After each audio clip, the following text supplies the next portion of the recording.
Vinaga, Joanna, Iltato, Falava. Welcome to our Cultural Currents podcast. This is podcast number 1, 2025. Happy to be back on board with the cast and happy to blessed to be engaged. Team here, obviously at Streets Uni, South here on the Gold Coast. Thank you both for accepting the Take 2 podcast. The first one was we ran into a few audio issues, but now we're here again on there. Both ensuring this place. Thank you.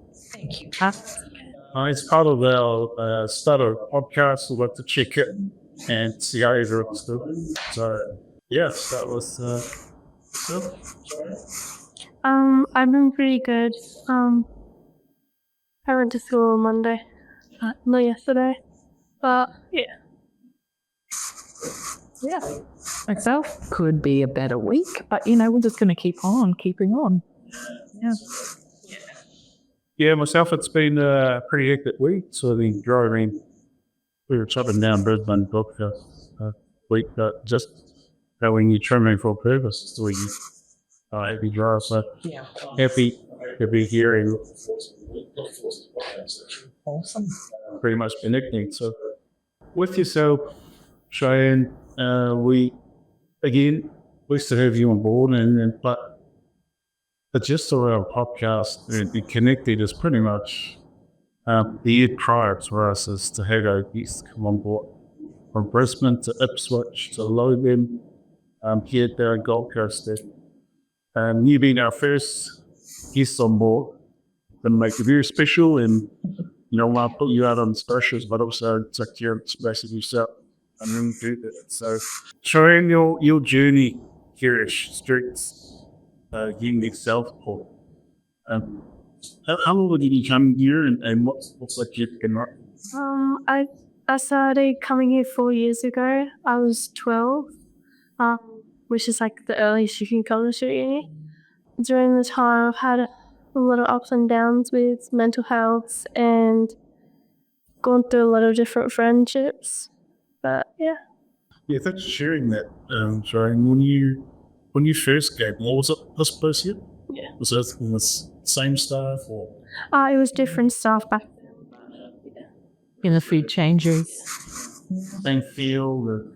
Yeah. Malcolm, you also Yeah. first had that Streets. So you should have 4 years. It's a 4 years? Yeah. Yeah. So what's out of that journey from when you came at 12, is you now 16. 16? What's the journey been from title getting 40, 50? You mentioned challenges mutually, young person base, but adding coming to shoots it's been a safe space. Well, I've probably done counselling here for probably 2 of those years that I've been coming. But I pretty much stopped going anywhere at all. Like, I stopped leaving my house for like 6 months at a time because I was in such a place that I didn't know who to turn to. And that was because I had 2 counsellors. And the first one left, and then I had a new one. And between that, just having getting introduced to a new counsellor and obviously meeting them and then having to build the trust of it. I went through a dark place where I just didn't leave at all and didn't really do much. But then I started coming out more because people started to realise I wasn't out. And yeah, they basically got me into good counselling, built a lot of trust with the staff here and a bunch of people here. So yeah. Yeah. Probably jump in on this. With the counselling, not even shit, that's right. Not even Absolutely. How were you able to? You mentioned you were in a space where there are a lot of challenges usually, and trying to connect the right counsellor set up. Yeah. Just a trust. Yeah. You mentioned you had two. How did you sort of find me? Okay, this person middle. Yeah. So my first counsellor, she was pretty good. Like, we had good chats, but I think it was more, we saw it like as a, like, obviously you need a friendship in it, but it was like not as serious, and it was just, I didn't really talk about the deeper stuff with her. But my last counsellor, I was very close with him. He was very, very good counsellor. Yeah. So, relationship. He speak of is a counselor. Their relationship that we can with. It definitely is. It's one of the challenges, I suppose, is when there is a little bit of changing stuff and things. It can be hard for young people to want to connect with someone new, to retell their story, to build that trust, like Cheyenne was saying again. And it is difficult for them to go through that process with somebody new. And as you said before, definitely not every counsellor fits every person. And my advice is to, look around. If you find that, this counsellor isn't giving you what you feel like you need, definitely go and look around and see what other counsellor might work for you. But as for myself and working as a counsellor, it does take a bit of work to build those relationships over time. And I think it takes time and being open and honest with young people about what you can and can't do as well. Yeah, absolutely. Meeting with counsellor Sharon, that wasn't the only support to help guide you through those challenges. Who were there, like family and friends. If you can get also a bigger picture as to who helped you, how did they help you, and being present. My mom and my older brother were definitely like my biggest supporters. Like, shout out to mum and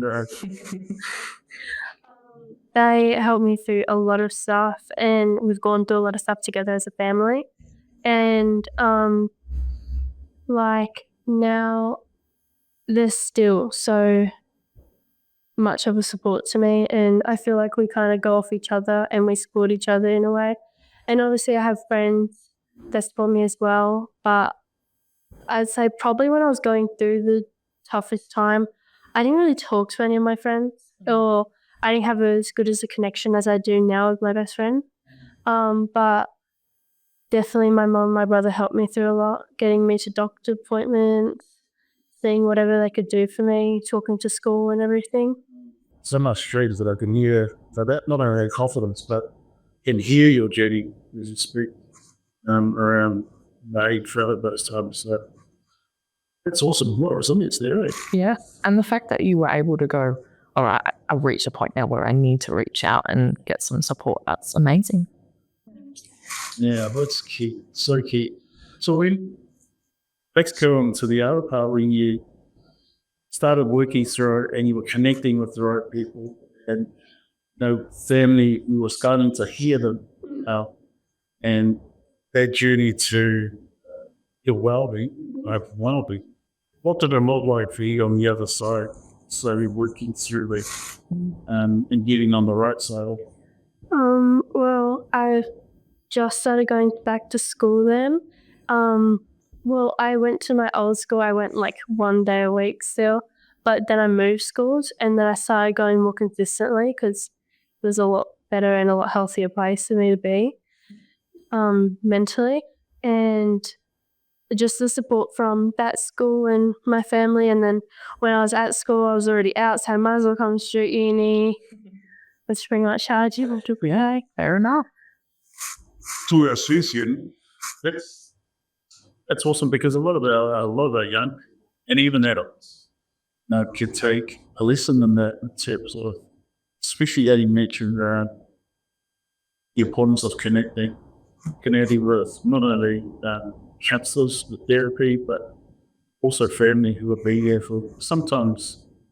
When we go through those challenges, we can't hear anything other than our own thoughts. Yeah. And then we're still in that space. Yeah. But for you to be here and talk about, okay, so then now I walk through it, mention your own family, talking with people here at Streetsville, therapy and counselors.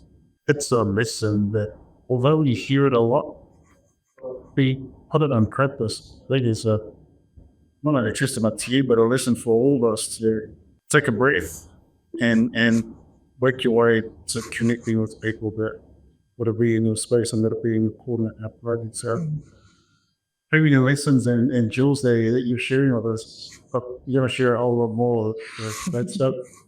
So from you mentioned streets, that's making the space. And then you mentioned earlier you started engaging, that was 12, and then 4 years of being just a completely amazing journey for you. What have been the highlights throughout the 4 years?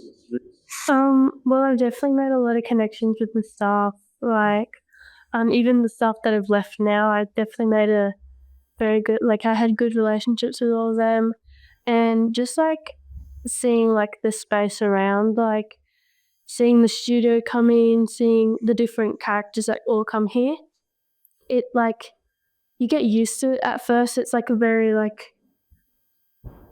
worrying and anxious, you're very anxious around it, but you start to go and get used to it, and just seeing all the difference in all these people, it's very nice to see the different connections everyone has. What in the programs? Yeah. So there's a lot of activities. Do you remember what activity, if you sort of stand out the most, especially when you're around 12, 13, 14? What were the main activities that you loved? We did have a chess competition, I'm pretty sure, and I did photography for that for a while, and also ping pong and all that. There was people were very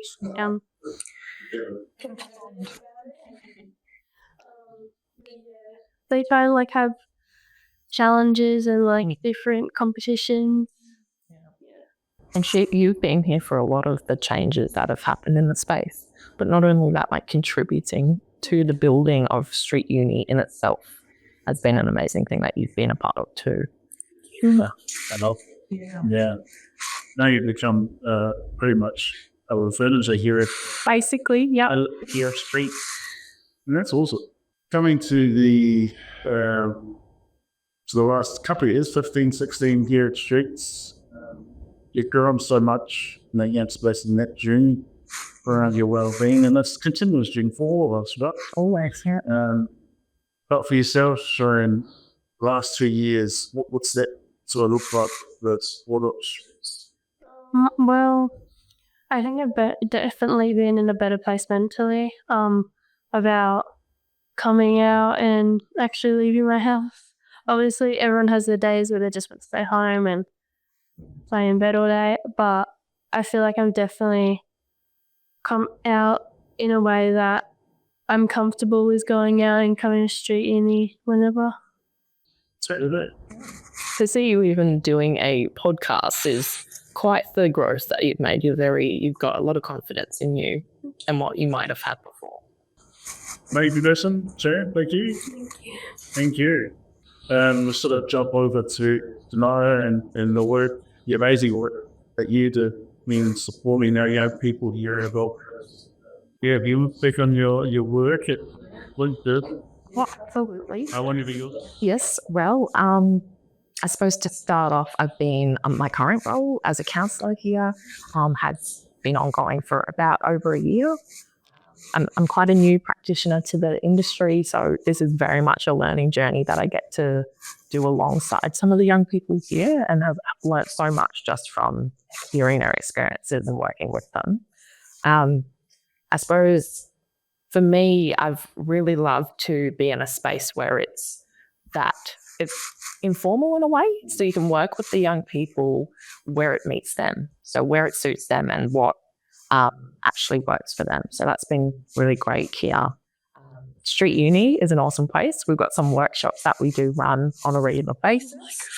Got a bit stuck there. So that's okay. The workshops that we do have, though, we have cooking workshops, we've got arts and crafts workshops, we have things like the studio, which we're in right now. It's an awesome room set up for people who want to do recording or music. And we do a lot of projects even around developing the space here, like the garden that Cheyenne brought up and the studio space, which we do have young people contributing to and working with us to build that space. So it's a really special place to be. I'll never forget being able to be in a place where I can work with these young people very closely. So it's been amazing. Yeah, thank you, sure, Matt. Sometimes, most times, I say adults is a parent or I'm a parent. It can be that disconnect with young people, with children. Yeah. How do we bridge that gap as parents or carers or stakeholders, service providers? How do we bridge that gap? Yeah. That's sort of try to work in a way that this. Absolutely. What do you think one of the key things is adults needs to engage more, to listen more, feel sure? Well, I think like a lot of adults don't get that not all of us are trying to do crime, not all of us are trying to seem like rats. Yeah. And not saying that the people that do crime and that do all this stuff are horrible people, because most of the time they do have a reason to be doing that, whether they're not in the right headspace or their mental health is very bad. But a lot of people find different ways to deal with what they're going through, and that's probably why they do that. But for me and like I'd say the people that I kind of hang out with, it's more like you walk down the street and people will be judging you. You go into a shop, they think you're stealing. And obviously there is a lot of kids that do that, but it's not everyone. And you can't just say they're a teenager, they hang out with a bunch of people, they probably don't look like they're rich or anything, and they're probably doing something bad is what they think. But sometimes it can be the complete opposite. Absolutely.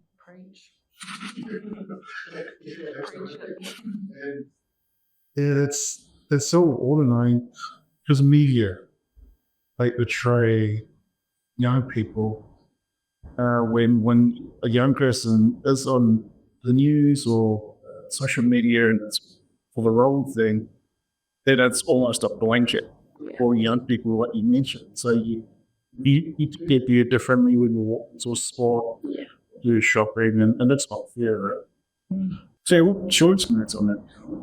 I think that's such an amazing point to bring up. And one of the biggest things that we do see in the media and hear from you young people too is that lack of understanding or even openness to hearing your guys' experiences and what you've been through.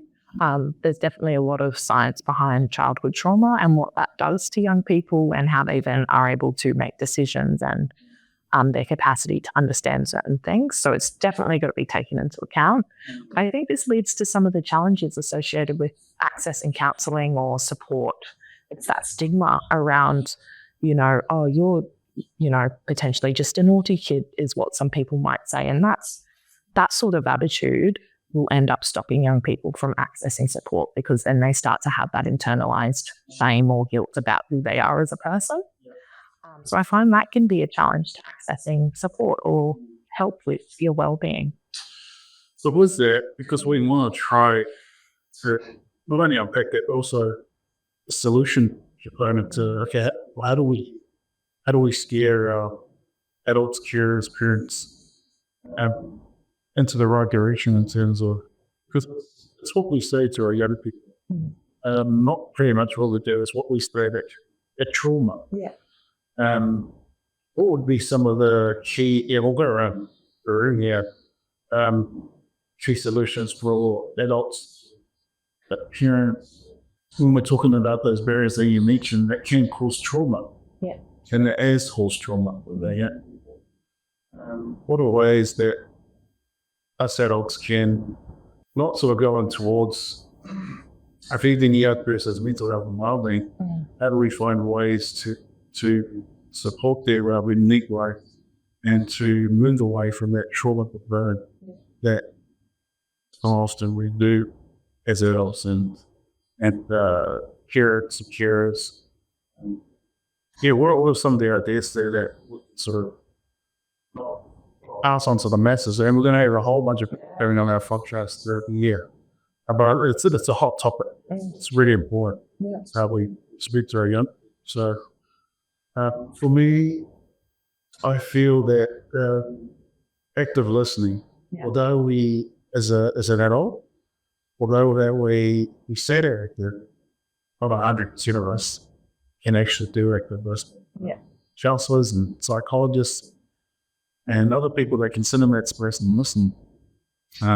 It comes with active listening. That's why I sort of feel that if we, as an adult, we can sort of work towards that with the young people. Let them speak, you listen and sit there, and not internalize everything, but before you react in a way that or respond, that you want that to be whatever comes out, whether that be through your body, very much your verbally, that you want to make sure that it's setting life into the young person. So for me, it's very listening.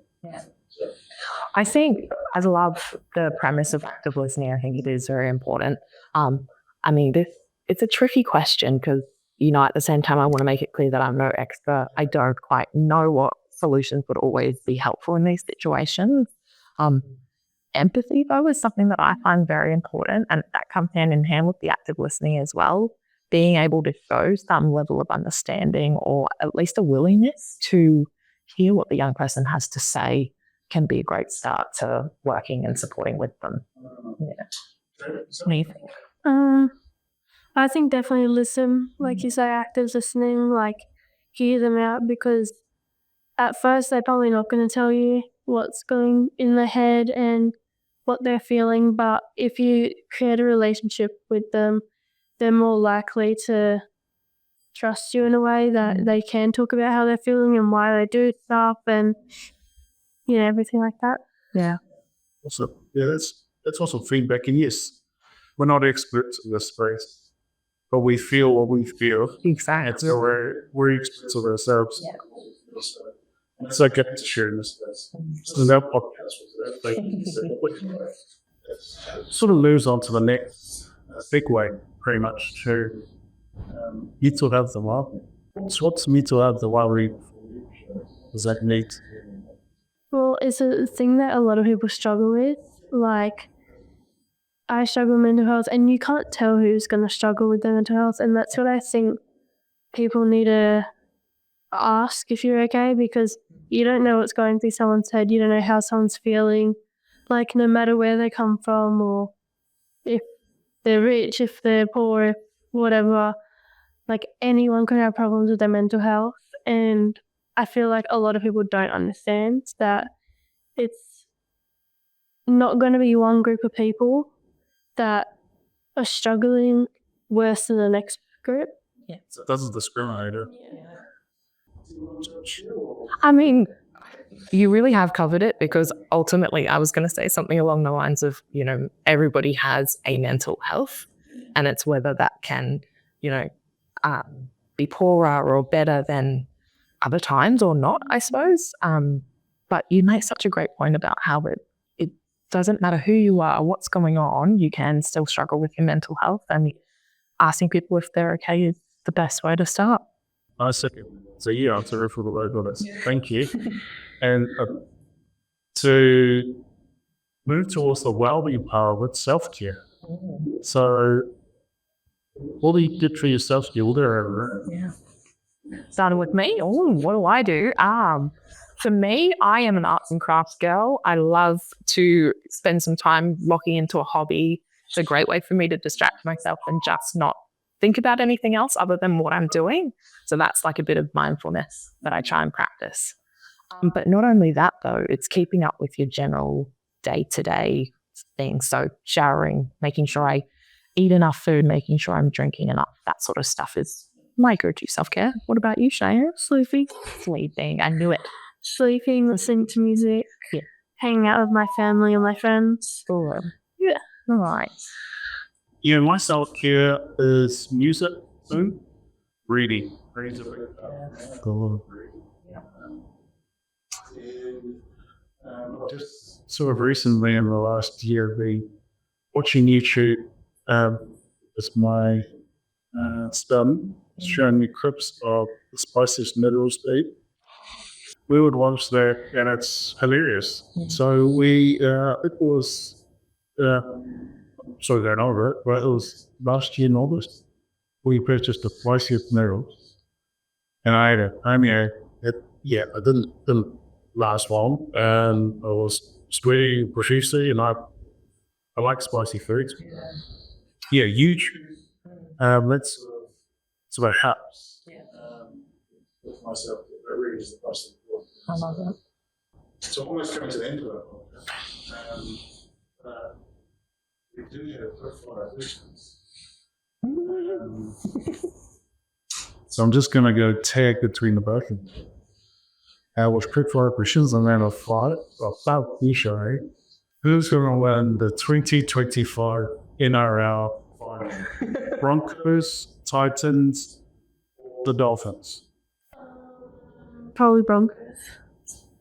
Yeah, good person. You get that from Cheyenne. Now McDonald's or KFC? KFC. I've got to go for that good chicken, yeah. Protein. Exactly. Subway or McDonald's? That's a good one. Subway. Do I have? Yes. What's your favourite sibling? Only one. I can't name it. You're also. But if you were to answer, All of them. no. That's why. Those are All of favourite them. sibling. You. Cooking. Tuesdays, come on down. That's been cooking on. Tuesdays. What time does that? Where's that? It does range, but usually from about 1 p.m. onwards when we do a bit of cooking. I've got some timetables we can pass on to you. Cool. If you had one place to live in Australia, Yes. which is it? Somewhere in the country. I want to live in a cottage. Very good. Yeah. If there was one person that you would invite to dinner, who would it? Could be anyone, past or present. Actually, my nan, What's the name's name? Christine. Christine. TikTok, Facebook, Instagram. Facebook. TikTok, Facebook, Instagram. Instagram. India TikTok. Okay, TikTok. Nuts and cheese, bacon and egg pie. Mince and cheese. Mince and cheese. Yeah. What's the last two songs on your playlist? Martin's Sofa. Yep. What is your favorite song on your playlist? Probably I Know by Apology. I know from. Apology. Can I speak? I know. I was thinking, do we ask him? Plans. Beach activity or nature activity? Bitch. Beach activity. 100% bitch. For the rest of the audience, this is the first time we're doing our quick fire questions. We're going to do this right throughout all our podcasts, whether you are, all the team, whether that be an individual or amazing young person like Cheyenne, stakeholders, community, everyone's going to be quick fire questions. So this is the start, the foundation of pretty much our template agenda, and this is going to be rolled through. So the three of us here are the amazing people, the building blocks of our podcast. As we close our podcasts, what's happening this week? And what's happening this week with Streets in terms of activities? This week, we've got a few things on. So what are we today? Today's Wednesday, right? Okay, so today is our Quiet Wednesday. So that looks like colouring in, arts activities. We'll probably get some food out. We can watch a movie. That you can help with an art project, that sort of thing.